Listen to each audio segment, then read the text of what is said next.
Picture this. Japan, late 1980s, the economy is booming, the future shines bright, then the bubble bursts. Envision a time when Japan was the beacon of Asia, its economy burgeoning at a rapid pace. It was the late 80s, a time of prosperity and growth.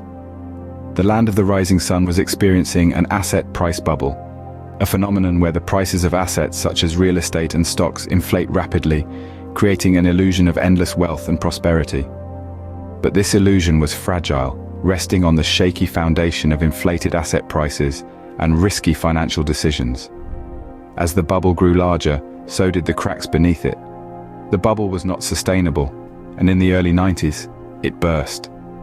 The burst of this bubble sent shockwaves through Japan's economy, marking the beginning of a dark chapter in its economic history. During this period, the role of monetary policy, financial institutions, and government actions came under intense scrutiny. The Bank of Japan, the country's central bank, was criticized for its monetary policy decisions during the bubble period. It was accused of keeping interest rates low for too long, thereby encouraging speculative investments and contributing to the formation of the bubble. Financial institutions were also held accountable. They had played a significant role in inflating the bubble by providing easy credit, often without adequate risk assessment. The burst of the bubble revealed the extent of bad loans in their portfolios, leading to a banking crisis. The government's role was not without fault either. It was criticized for its delayed response and the implementation of policies that failed to revive the economy. Instead of addressing the structural issues that had led to the bubble, the government focused on short-term measures, which only served to prolong the period of economic stagnation. By the end of the 1990s, Japan had entered a prolonged period of economic stagnation, now infamously known as the Lost Decade. Fast forward to the present day, and we find ourselves looking at another Asian giant, China.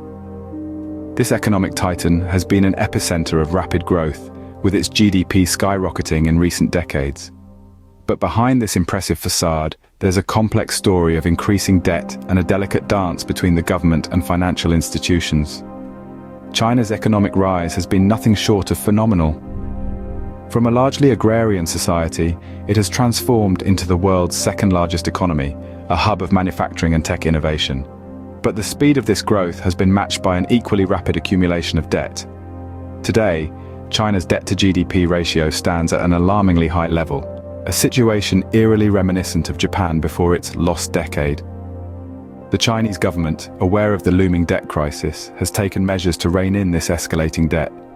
They've tightened regulations, clamped down on shadow banking, and encouraged debt-for-equity swaps. But these measures have had mixed success. The debt continues to rise, and the government's heavy hand in the economy has led to concerns about the resilience of Chinese financial institutions. These institutions, largely state-owned, have played a crucial role in China's economic story. They've fueled growth by extending loans to businesses, but this has also contributed to the mounting debt.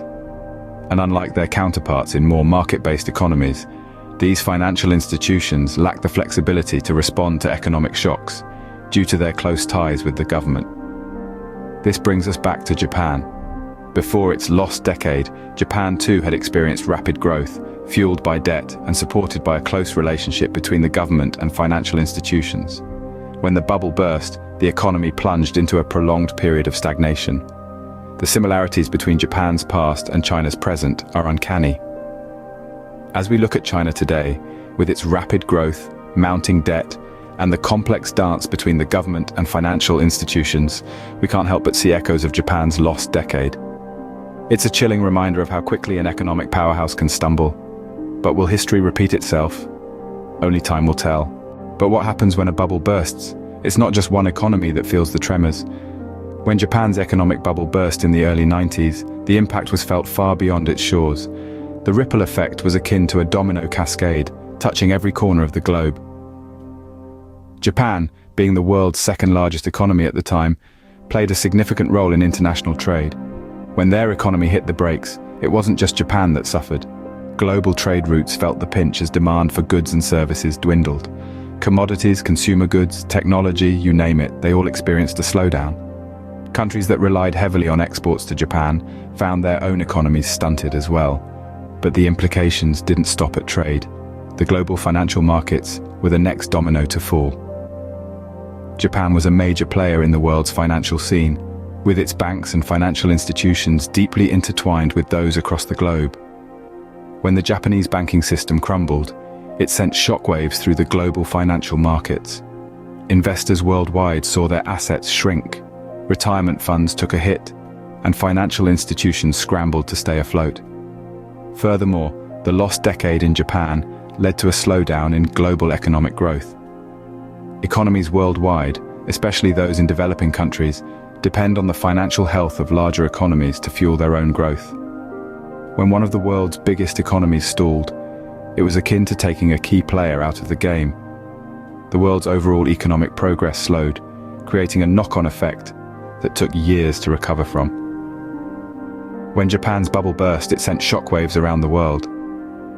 Could we be bracing for another global economic upheaval?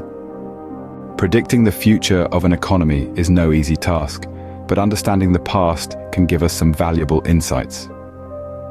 So let's delve into the potential scenarios for China's economy, drawing upon historical and current economic trends. Firstly, we must consider the role of policy decisions. China's government has shown remarkable adaptability in the past, shifting gears as needed to maintain economic stability.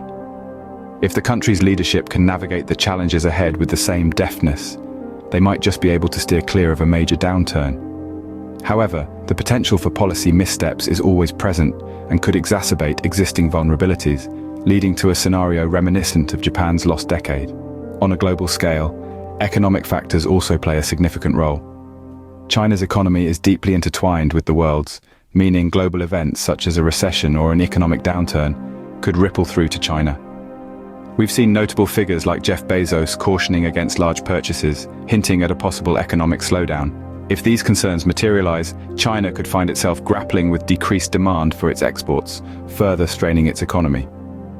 Lastly, we need to consider China's unique position in the world economy. With its vast population and rapidly growing middle class, China has a large domestic market that can provide a buffer against external shocks. However, this also means that a downturn in China could have far-reaching effects, potentially leading to a global economic slowdown. As we traverse this landscape of possibilities, it becomes clear that the path ahead for China's economy is uncertain. It could continue its remarkable growth story, or it might find itself mired in economic stagnation, much like Japan did decades ago. The interplay of domestic policy decisions, global economic factors, and China's unique position in the world economy will shape this trajectory. As we stand at the crossroads, we can't help but wonder, what's next? Here's a thought that might keep you up at night. Let's ponder for a moment on the future of China's economy. But don't just think of it as an isolated issue, confined within the boundaries of the Great Wall. No, the implications are far more reaching, rippling outwards to impact the global economy in ways we might not even fully comprehend yet. Picture this: China, the world's second largest economy, suddenly experiencing a downturn akin to Japan's lost decade. A chilling prospect, isn't it? That's a decade of stagnation, of lost opportunities, of potential unfulfilled. It's a period where growth grinds to a halt, where innovation is stifled, where the economic engine that has been powering forward suddenly sputters and stalls. Consider the domino effect. The countries that rely heavily on China for trade, for imports and exports, suddenly finding their largest trading partner in economic distress. The multinational corporations that have invested billions into China, suddenly seeing their investments at risk. The global supply chains, already stretched thin, facing yet another monumental challenge. Think about the potential ripple effects. The downturn in China could exacerbate economic issues elsewhere, triggering a global recession. It could lead to job losses, to market crashes, to financial instability on a scale we haven't seen since the 2008 crisis. But let's not forget, China is not Japan. It's a different country, with a different culture, a different political system, a different economic structure. So will the same fate befall China? Or will it chart a different course, avoiding the pitfalls that ensnared Japan? These are not just academic questions. They have real-world implications for businesses, for governments, for individuals like you and me.